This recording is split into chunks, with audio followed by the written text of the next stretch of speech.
Republicans are encouraging more violence, more revolution. Revolution sounds like it's an analogy, like on this show we call ourselves Rebel Headquarters. We talk about a political revolution, but we don't mean a physical, violent revolution, obviously, right? Not so obvious with the Republicans because they keep making allusions not just to revolution, but to violence. And we have a number of those cases again today. Here's Representative Paul Brown, Republican of Georgia, calling the Democrats and Nancy Pelosi an enemy of the state and an enemy of the Constitution. Here, let me give you a quote from Representative Brown. When I was sworn into the Marine Corps, I was sworn to uphold the Constitution against every enemy, foreign and domestic. Now, that's a quote I've heard on a number of occasions now from different conservative talk show hosts and congressmen. That whole enemies, foreign and domestic. Now, I didn't hear them talking about that when Bush was president or when the Republicans were in charge, but now that they've lost political elections, and I fear lost them in a way that they think that they can't recover from, they seem to be turning to other avenues here. He continues, we've got a lot of domestic enemies of the Constitution, and one of those sits in the Speaker's chair of the United States Congress, Nancy Pelosi. Call the Speaker of the House an enemy of the state and an enemy of the Constitution.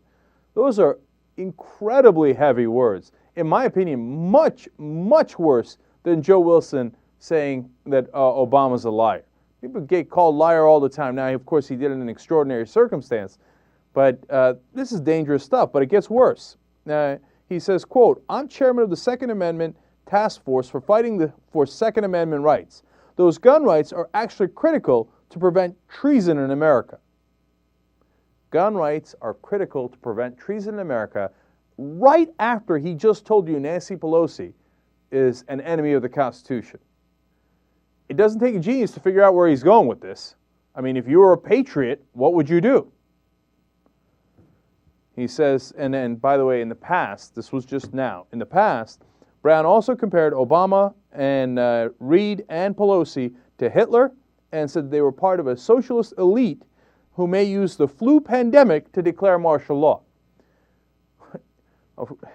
I hate to inform Representative Brown, but his crazy conspiracy theory did not come to pass. We did not have martial law after the scare over the flu. I mean, these people are, I'm sorry, but they're lunatics. Yeah, oh no, flu's coming. There's no flu. There's no flu. They're going to take over the government because they're socialist elite and they're an enemy of the Constitution. And, I got my gun rights, gun, enemy of the Constitution. Gee, I wonder where he's going with this.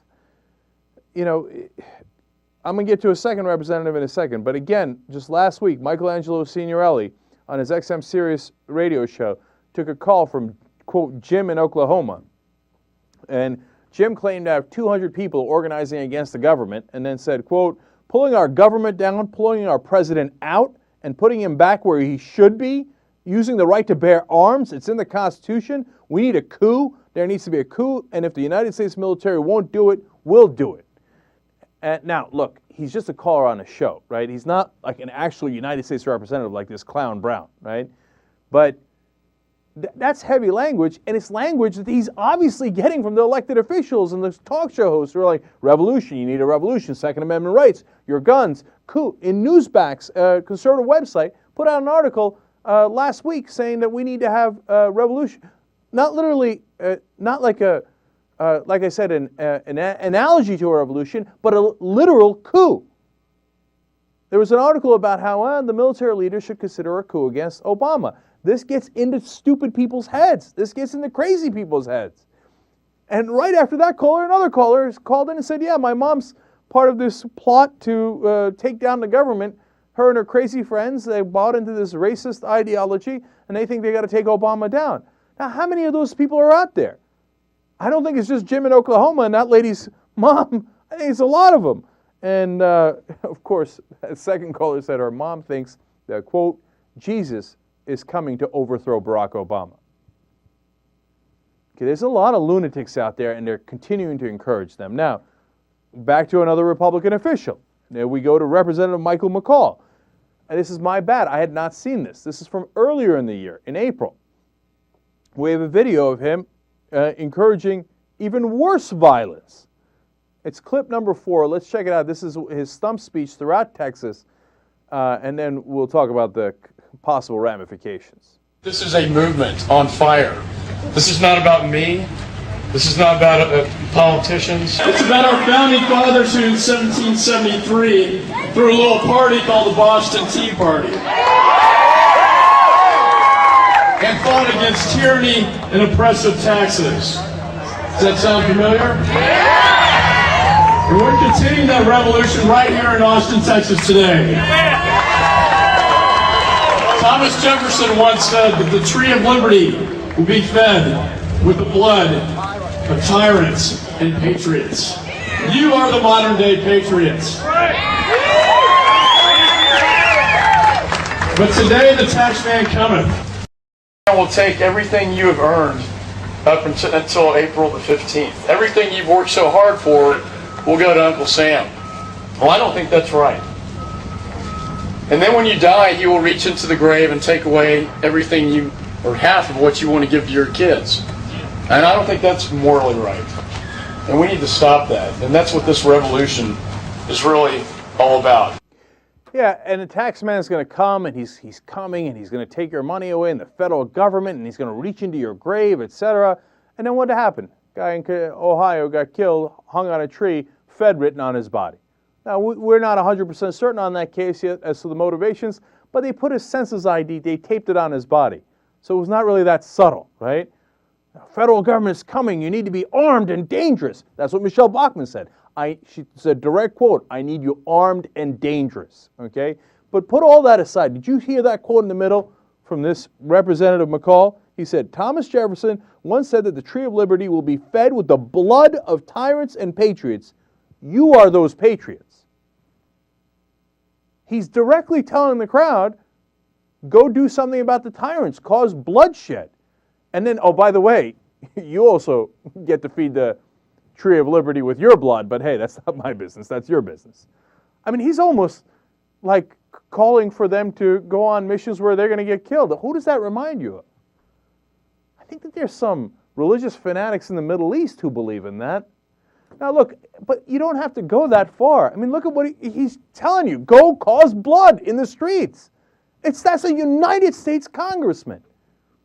So you put all these things together, and if you think that one of these guys in those crowds is not going to do something, you don't know what the hell you're talking about. If you're not concerned, you're crazy, okay? Because what do you expect? Everybody in all these crowds and all the people listening to the Becks and the Limbaughs and these congressmen to be perfectly rational and go, oh, no, you know what? That's probably the congressman's probably overstating the case, et cetera, et cetera. No, I'll have my gun, but I'm just using it for protection, and I won't go after him. Everybody's going to be 100% rational. No. Of course, a certain percentage. If they got 1% who's crazy and who's getting incited by this speech, imagine the damage they can do.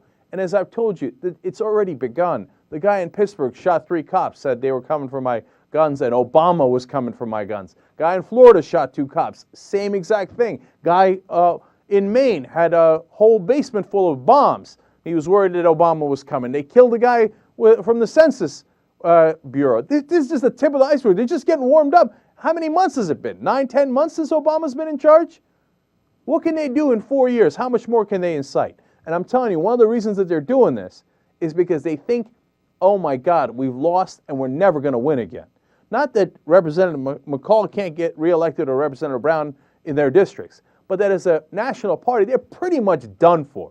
They know they lost the demographic battle. They know they've lost the ideological battle. So they think, you know what? Why don't we go to the only other recourse we have? Actual violent battle. And it's certainly not my suggestion. It's their suggestion. And I should just show you the tape and give you the direct quotes. I don't know how we get a handle on this problem. I literally don't know. What are you supposed to do about congressmen that are wildly irresponsible about these? I mean, these aren't even talk show hosts. You can say, oh, they're doing an entertainment program, but it's dangerous, right? But they're supposed to be they're supposed to be better than this, man. They're supposed to have some degree of civility, and we're supposed to do politics by actually debating, etc. You're not supposed to do it by a call to arms. This is, I mean, ironically, this is treasonous against our government.